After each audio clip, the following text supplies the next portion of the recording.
Mr.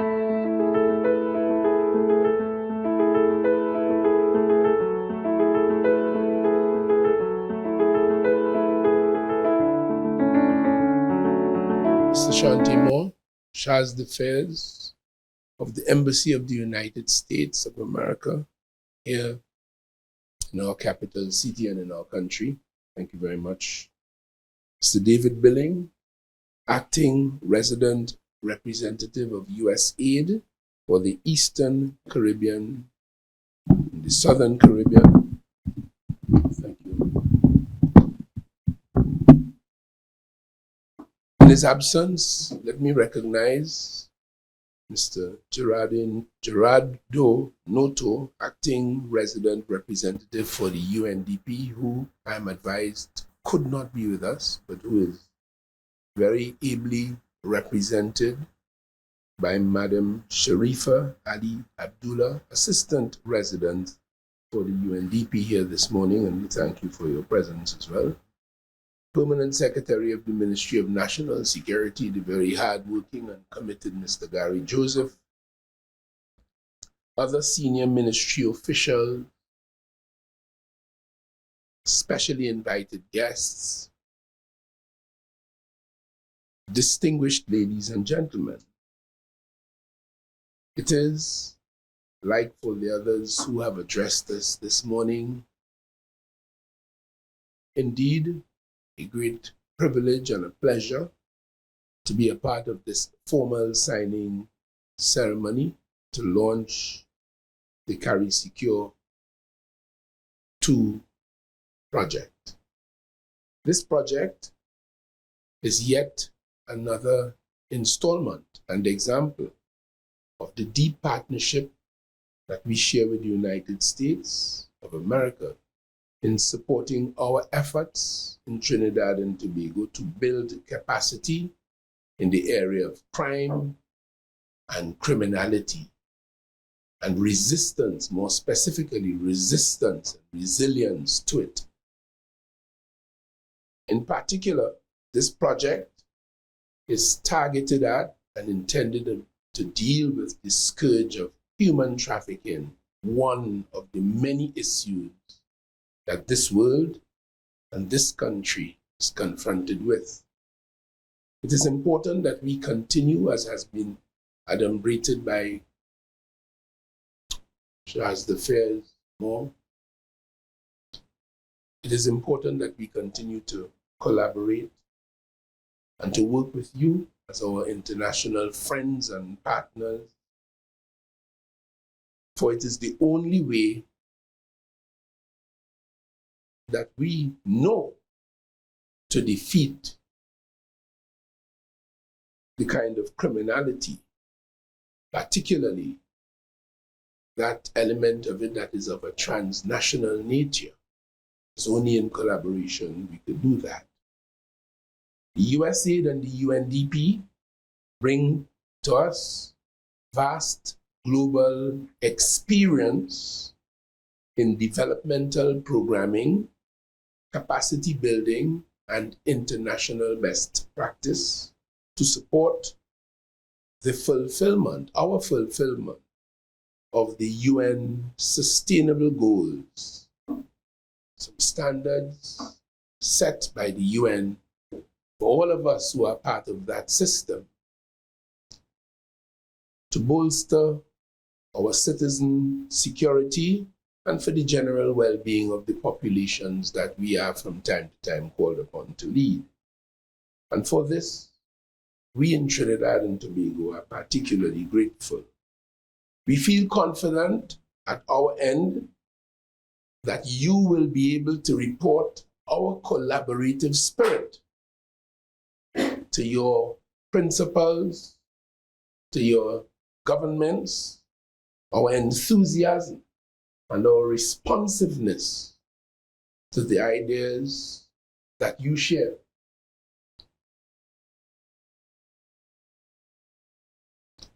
For Trinidad and Tobago, the atrocity of human trafficking has grown sharply into focus over the past few years. I recall as minister in the Ministry of National Security in the early to mid 2000s, when ideas or discussions around human trafficking came up, I can remember personally saying to myself in the midst of those discussions, this thing does not exist in Trinidad and Tobago. It probably certainly did, but it certainly was not as prominent in our contemplation, in our focus, as it is now, as it must be now.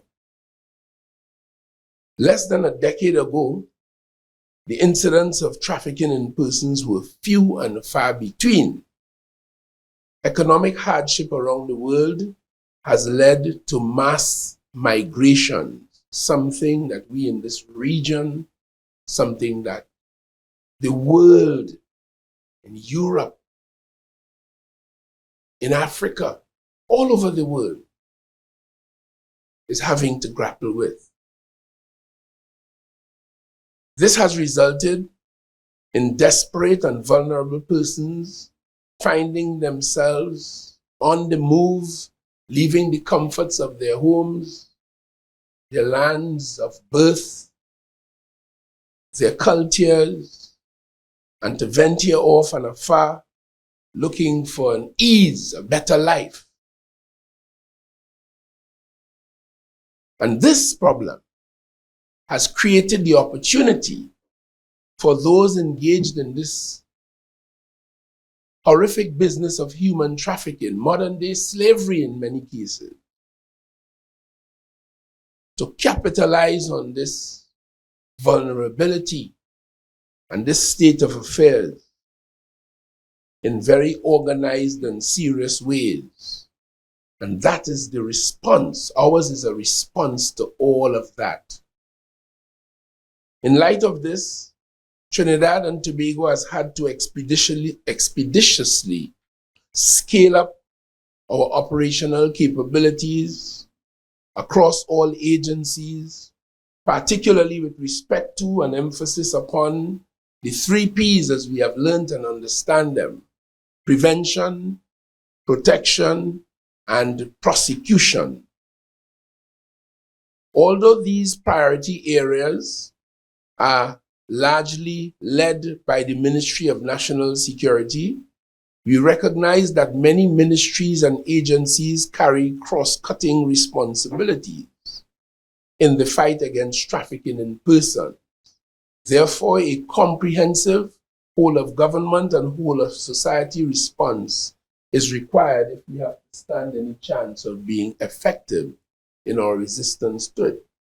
As Minister of National Security, I assure you that I continue to maintain close contact on tip matters with my cabinet colleagues from the Ministry of Social Development and Family Services to the Ministry of Labor, to the Office of the Attorney General and Ministry of Legal Affairs, the Office of the Prime Minister, and all others when and where necessary.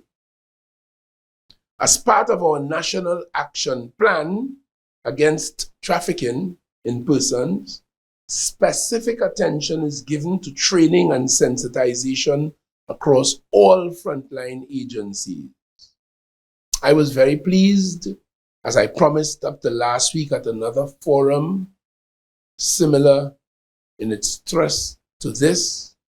I promised that on this Thursday, the Cabinet of Trinidad and Tobago will have before it, for its contemplation, our National Plan of Action Against Trafficking. I'm very pleased to report, Permanent Secretary, that this morning at perhaps approximately 3:10 a.m., I signed the Cabinet note, and it will now be available to you for transmission to the Cabinet Secretariat for the consideration of the Cabinet on Thursday as promised.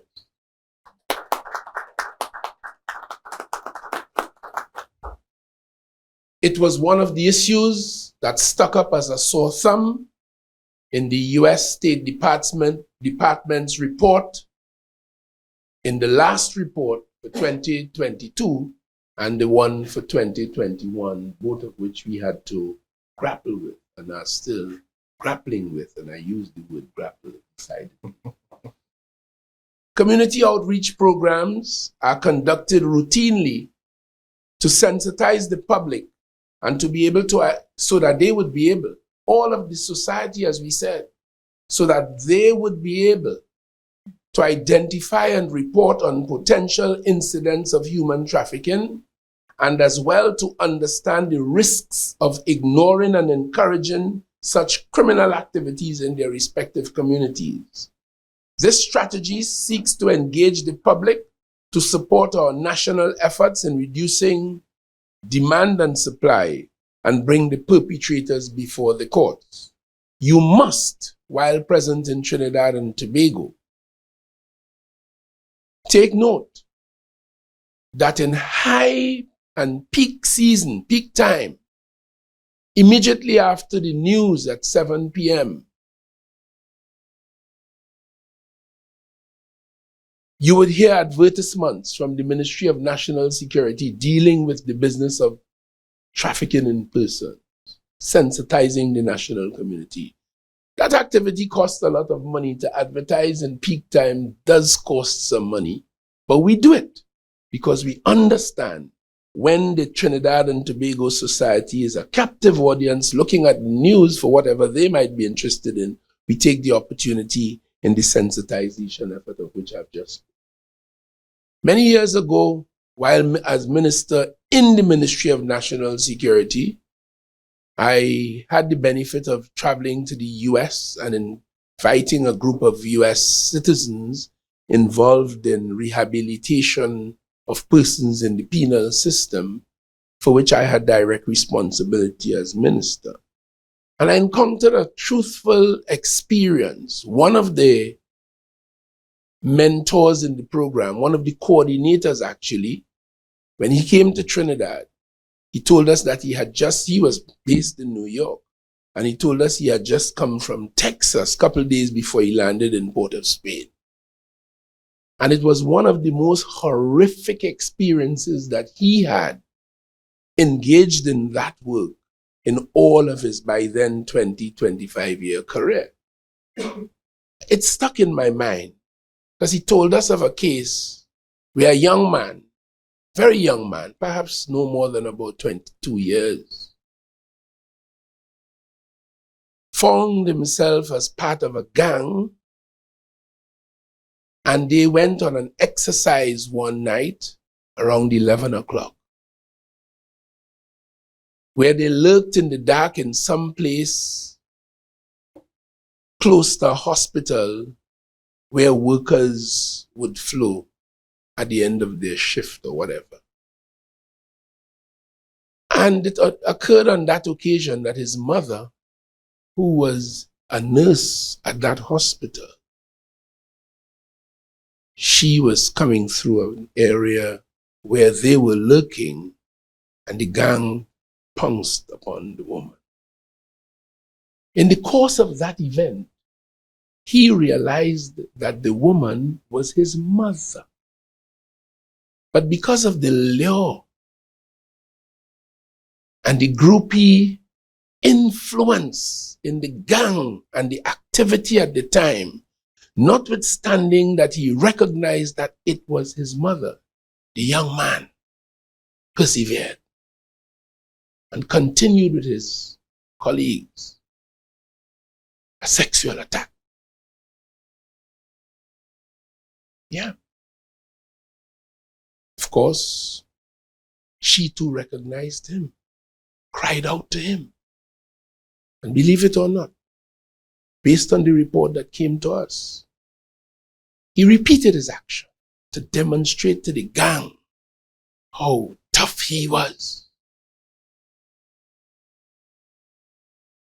And of course, police would intervene, he would have been arrested, and he was put into the system and ended up in the hands of this mentor, coordinator, with the purpose of rehabilitating him and the others in the situation. But his situation was so bad in the estimation of the New York courts that they sent him away from New York to Texas for that rehabilitation. And he went there and he participated in a rehabilitation program that took about 2 years. And he worked very well. They reported everything went well. He was apparently developing around it. But of course, he was a troubled young man. Must be. So it is reported that the night before the graduation, there was an outburst because he was aware that his mother would be invited to this graduation, and that would be the first time they would see each other in 2 years or thereabout. And once he knew that, the night inexplicably before the graduation, there was an outburst on his part where he violently attacked a young woman on the program as well, in a behavior that was surprising to his handlers. And of course, arising out of all of that, he was not allowed to graduate. But within the space of 24 hours, the young man took his own life. A very, very tragic and sad episode. But I always remember it because in this business that we are involved in national security, I understand that what we are dealing with is human persons, people. And Mr. Billing, standing on this podium a while ago, asked a very potent series of questions, one of which was, why would young men, young people, behave like that? I certainly don't have the answer.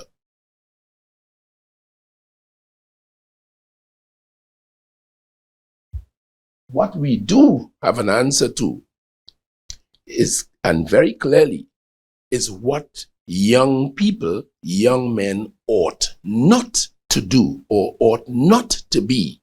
And that decision is based on what jurisprudence described as our expectations of our common shared morality.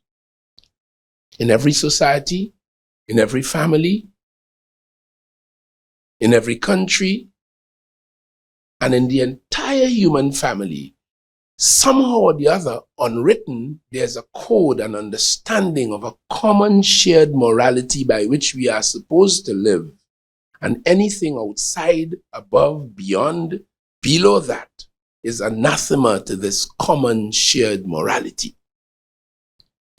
So I can't say why people behave like that, but I know when it offends our common shared morality, some of which is expressed in criminal law, because there are moral issues that are not illegal. But for the most part, the more drastic among them in all societies, we decide that we will identify some of the moral challenges as criminal issues and we prosecute those. But to hate is morally wrong, but it is not a crime. You need to go further. To be envious. And there are many other aspects of our morality that are not crimes. But I'll try to answer your question. I think it has to do with what we teach them or not teach them. And unfortunately today, the smallest child has access to things children should never see.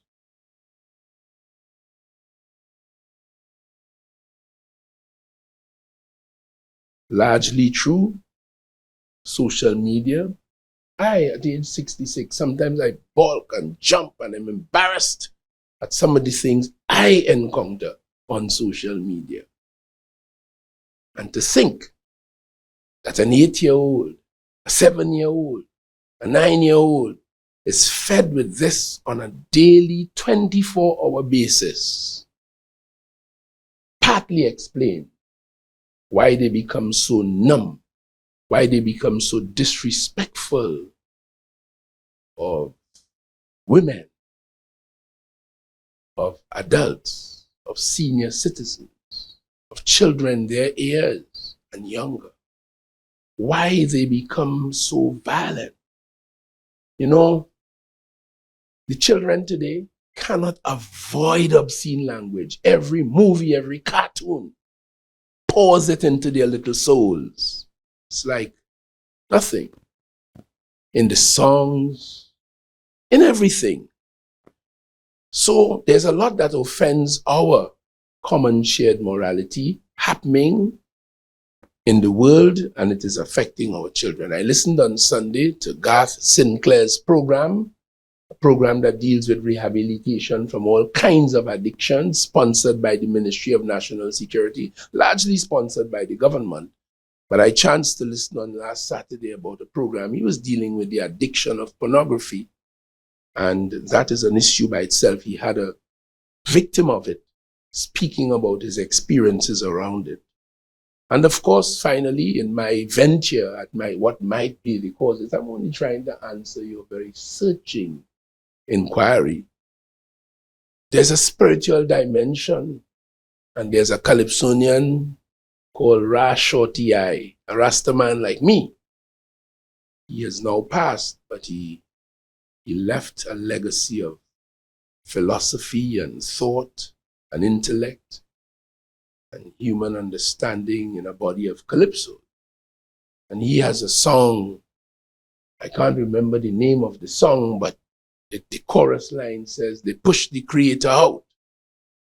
See, in some of us, this common shared morality involves respect for Almighty God and humility before God and bowing down before God, before anything or anyone else. And he is saying in that song, and rightly so, that the world has evolved in such a way now that we push the creator out. We don't want his name in our mouth. We take him out of the school curriculum. No knowledge of God for the children. So what are you crying for? What are you bawling for? When he behaves in the abnormal kind of a way. So, Mr. Billing, I am very, very mindful that this job, your job, our responsibility, our hard work, our investment in one aspect of crime and criminality, i.e. human trafficking, really comes from the human spirit, the sinful nature of man. And this is why I welcome this work, because it recognizes the totality of the human being and the responses to it. So we really welcome it. And we continue. We persevere. So as you all know, Trinidad and Tobago has maintained its State Department tip ranking at Tier 2 watch list for a second consecutive year. Notwithstanding our disappointment at that, Trinidad and Tobago remains committed and determined to improve this ranking. Despite our small size and financial limitations, Trinidad and Tobago continues to work towards the strengthening of our institutions to effectively address this crime and this conduct on the part of some human beings.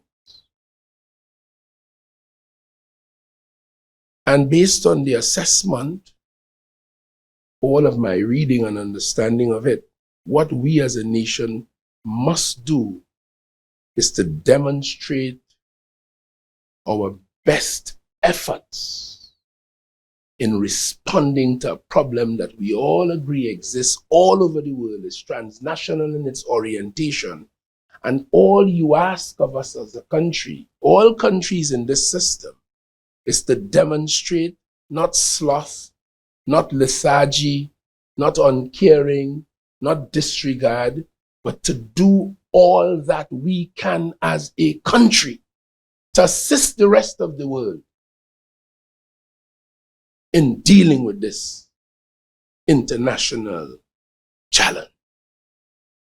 And I believe collaborations such as this, in this small gathering, in this small edifice, in this small town, in this small country,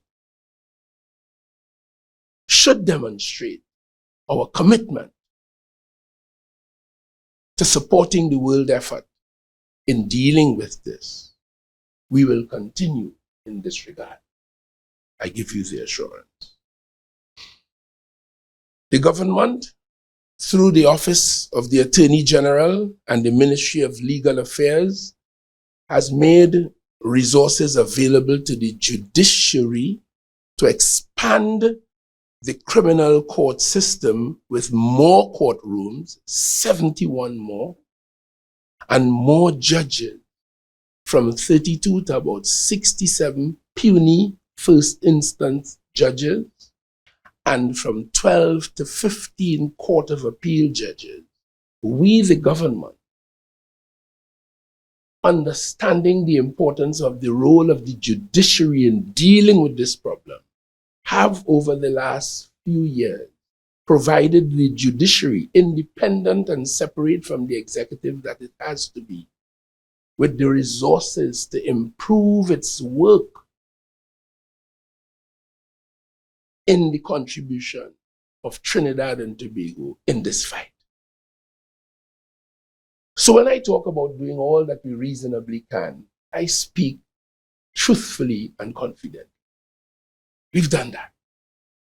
We haven't yet had a conviction. And this week, I am happy to report, I wrote again, note, I said again, to the Attorney General, who is the government's conduit to the judiciary, asking the Attorney General to raise with the learned Chief Justice who heads the judiciary to treat the matters before it, charged by the police, landed in the judiciary with expedition. I wrote this week again to the Director of Public Prosecution, that constitutionally enshrined office, independent as well, to ensure that he is aware of the role that he will play in criminal prosecutions and to lay indictments, because it is only he could do it. The police could charge, but the only person who could file an indictment, the process to get the matter before a judge and jury, is the Director of Public Prosecution. And I wrote again to him this week to ask him to treat the matters that are in his purview with equal expedition. So when I say that we, the government, will do all that we must, all that we reasonably can, I speak truthfully and sincerely.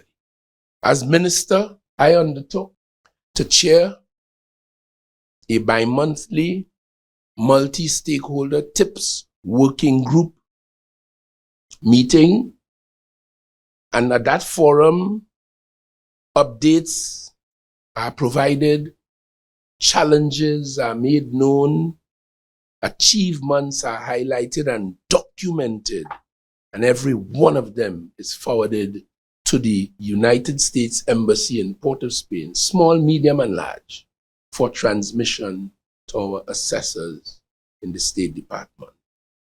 That will continue.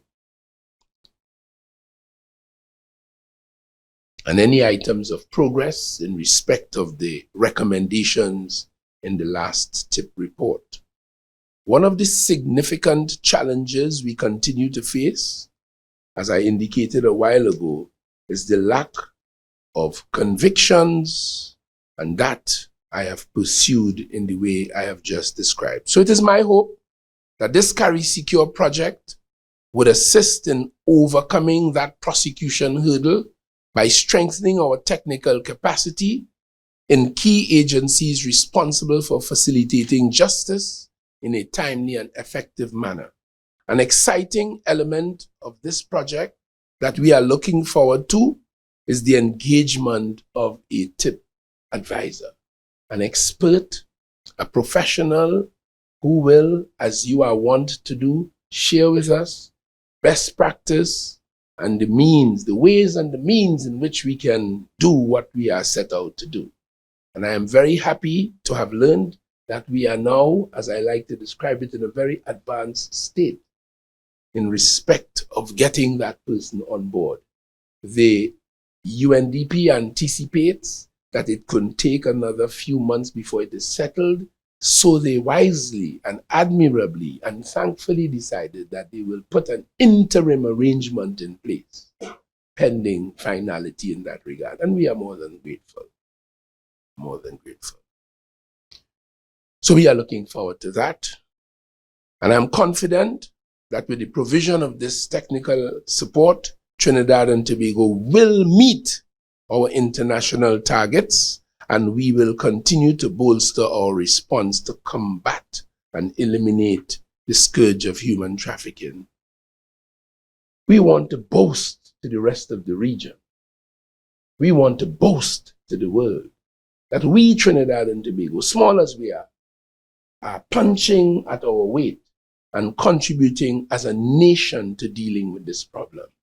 It really, as I indicated earlier, pains, and it was a bit of an embarrassment. I don't take it personally, but it was a bit when we maintained that tier 2 position. We read the report, we studied it, we understood what was being said.